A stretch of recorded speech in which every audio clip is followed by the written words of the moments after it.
Hi everyone, so this is going to be a really different video. Pretty much I went to Leeds on the 31st of August and I had the opportunity to meet Merrill Osmond and have a 15-minute one-on-one hand massage with him, and he told me some stuff that kind of made me realise I really wanted to make this video. I've wanted to make it for a long time, but I've not really had the guts to do it because pretty much Merrill Osmond told me that I'm a healer and I can heal people, and this is kind of the way I think I could help people. So it's just kind of aimed at people that have similar things wrong with them or issues as me, and I just hope that it helps people, and if it helps one person then I'll sleep better at night knowing that I've helped one person. So God, my voice went weird then. So I'm just going to get straight onto it.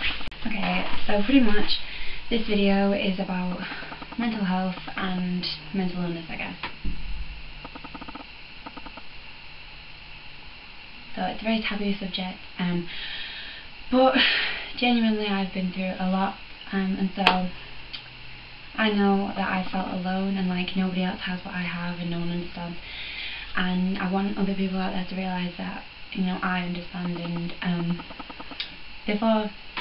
sorry, my belt's digging in. Before I get on with this video, I'm just going to say, if anybody has any questions or wants to contact me about this video, or you're suffering with similar things, then feel free to message me and I'll be there for you 100%. You know, I promise I will always write back to you. So yeah, I'm being really brave doing this. I'm just going to bite the bullet and do it, but whew. Okay, so pretty much when I was about 5 years old I developed OCD, and when I was younger it kind of was more around the it's kind of hard to explain. Everyone assumes that OCD is just like hand washing, neat freaks, that kind of stuff, but it's not. That's a very small part of it. There's so many different areas of OCD. Like when you get diagnosed, you do a big booklet, it's about this big, and there's hundreds of questions, and you have to go through them all, and then they tell you like how bad it is. So yeah, anyway, mine was more on the worrying thoughts about like things happening and being my fault. So from being like 5 years old, I used to lie in bed and I used to practice what I would do if burgled my house. And I remember I used to put my teddy bear under the covers, and I used to practice like kind of running behind the burglars and like hitting them over the head before they got to mum and dad. So I would kind of like sacrifice myself. But I remember when the tsunami happened, I also thought that was my fault somehow, because the thing is, if I think of an earthquake and then even if it's years later an earthquake happens, I think it's my fault because I thought about it, so it's my fault it happened, if you get me. And that is a big part of OCD. So yeah, I started with that. I started with anger problems, and I used to bite people and punch people and kick people and all that kind of stuff, headbutt people, especially my sister, and I honestly couldn't control myself. So yeah, and then when I was 6 years old I kind of started with bulimia, and to this day there's very limited people that actually know that I did have it. My family don't really know how bad it was. They know that I made myself sick, but they didn't know how bad it was. When I was 6 years old, pretty much I started seeing that I had a pot belly, so I kind of stopped eating as well. I used to eat some boiled potatoes maybe every day, about it. I didn't eat at school at all, and school sometimes even tried to force me to eat, and like my mum would have to complain because she didn't force me to eat, so she didn't see why they should. But yeah, so I started making myself sick, and I remember I was clever in the fact that if you put your fingers down, like when I used to think if I put my fingers down my throat, it makes your throat hurt, and it made my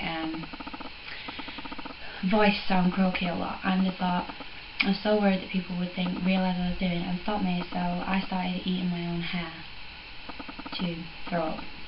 And I would do that every single day.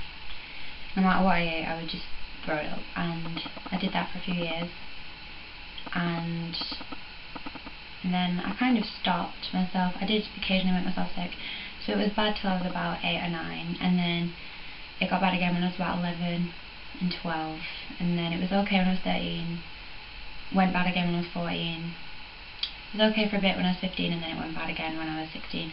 And then actually the week before I was going to Leeds, it was getting back into it badly, and I actually think my husband saved me, because he kind of made me feel like I don't need to do it anymore. So bulimia is a very taboo subject, but I think it's important that girls know, you know, they're not attention seeking. The fact is, probably about 10 people in the world know that I was making myself sick. The only person that knew before I was 15 was because she caught me. When I was 12, my friend caught me making myself sick at a sleepover. So yeah, my mum didn't even know till I was like 14. So yeah, I mean, it's very hard for me to talk about it now. My friends at college don't know. So yeah, then when I don't really know when it developed, but probably I guess around 6, I developed body dysmorphia, which is where you kind of see yourself in a way that other people don't see. So you might think your nose is like this big, and it might be a really normal size, or you know, you might think one of your eyebrows is up here and one's down here, and you know, it might not be the case at all. But I guess I started developing that, and I didn't really realise, so I've always thought it was really ugly, and like all the time, it used to be like the little things that bugged me about myself, they've got bigger and bigger and bigger. But then kind of now, I've got to the point where I don't like anything about myself. Like, I literally, if someone says to me, what do you like about yourself, I could pick at everything that I have. Like, there's something wrong with it. Like, my ears stick out, my eyes are too small, my lips are too small, my teeth are too big, I have gaps in my teeth, my forehead's too big, I have a wrinkly forehead, my hair's greasy and frizzy, and you know, I have bald patches, and my eyebrows fall out, and they're uneven, and all this kind of stuff. And it's got worse as I've got older. I also at some point developed social phobia, or social anxiety disorder, which is pretty much a phobia or anxiety in social situations and being around people. So that's really affected me, because pretty much I don't go out anywhere. Like, I go to college, which is a big step for me. Like, I went to a college that I didn't know anybody at. No one from my school that I was like really friends with was going. I went into a class where I didn't know anybody, and that was a big step for me, but I decided to push myself. But yeah, pretty much I stopped going out when I was about 14, and I just don't go out. People ask me and I never go out. The only place I'll go is somewhere with my family, because I feel safe with them. I have a phobia really of being around people. I hate being at college because I'm scared all the time, and I'm anxious, and it's horrible, and I do try and push through it, but it's extremely hard. Somewhere along the way as well, I developed depression, which is, you know, it's very well known, but people tend to say, oh, I'm depressed today. They don't mean depressed, they mean that they're a bit down or upset. Depression it's like a disease. Sometimes it can get so bad you can't get out of bed. I'll have weeks where I don't get out of bed, I don't get dressed. It's horrible, and it does take over your life. So, I'm trying to think if there's anything else really that I need to mention. Sorry if it's a bit rambled, but I'm trying to fit everything in. So, I also, well, pretty much, when I was 5 years old, I made my first cut, and it was with scissors, and I cut my finger, and I didn't cut again. I did other types of self-harm, which is pulling hair, punching yourself, punching walls, hitting your head against walls, picking at your skin, scratching yourself. I guess I did cut on and off. Like, I used to get compasses from school and like cut myself with them, and I didn't really realise it was self-harm. And then when I was like 14, it got really bad, and I was cutting every single day, and it's carried on since then really, and that is a disease.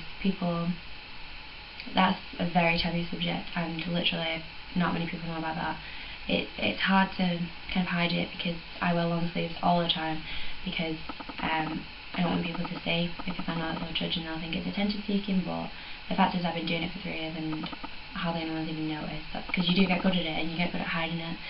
And my family, you know, found out because my mum bluntly asked me, have you ever cut yourself? And I lied at first, but with my mum, I can't lie to my mum, and in the end I just kind of broke down and I told her, and she kind of thought I'd stopped, and it carried on and it got worse, and I still struggle with it. I haven't cut in a while, but I mean, it's a battle every day not to.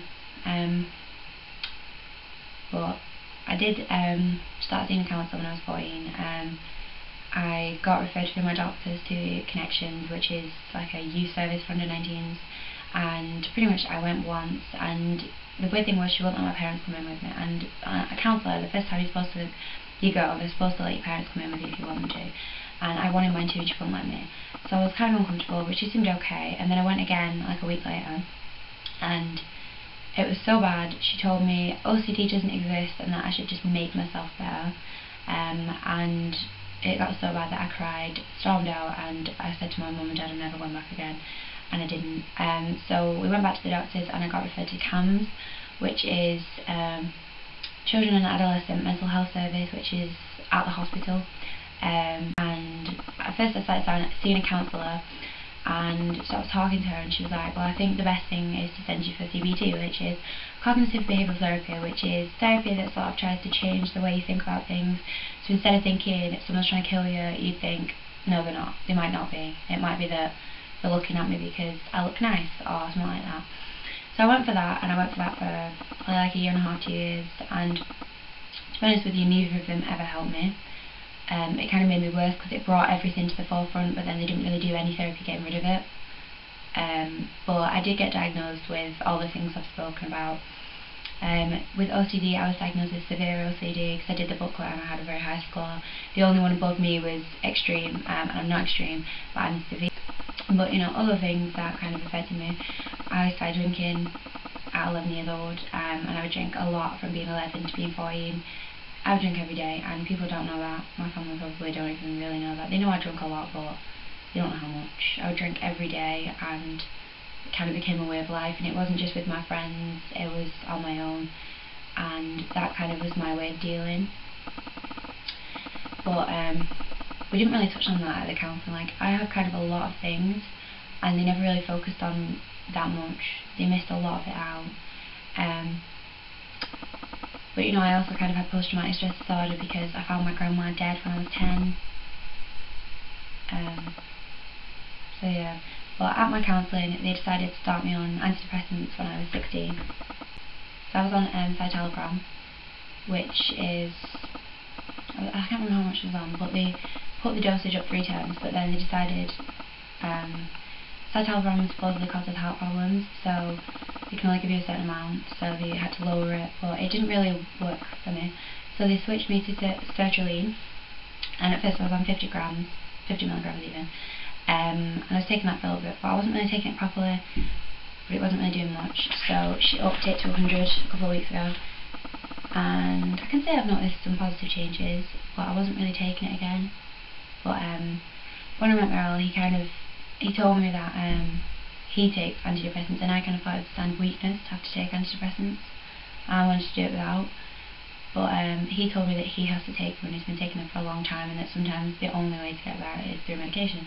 So that kind of made me feel better, and I have been taking them every day since, and I have noticed quite a positive change. So yeah, I think people think a lot of the time it's attention seeking and stuff. If you do want a video which is more specialised on any of the areas I've kind of spoken about, then please request it. I just kind of wanted to let you know that, you know, I have had a tough time in life, and one of the reasons I'm doing YouTube is because I want to help people and I want to gain confidence. I'm really nervous about people from school finding my channel, especially for this video, because none of them know. But I'm just hoping if they do find it, they're not judgmental and they do realise I'm doing it for the sake of other people. Like, it's not just to help me, this video. I want to be able to help other people and know that I've helped somebody. So please, if you suffer with any of the things that I've said or anything similar, please inbox me on here or message me any other way you like. And I promise I will get back to you and I will help you as best as I can, because I'm not recovered, but I'm recovering. I'm in recovery, and it's a long road, and it's been a long road, and it's still going to be a long road, but I am getting better, and there is hope at the end of the tunnel, I guess. So if you have any questions, please let me know, and I love you all, and I'll see you all soon. Bye.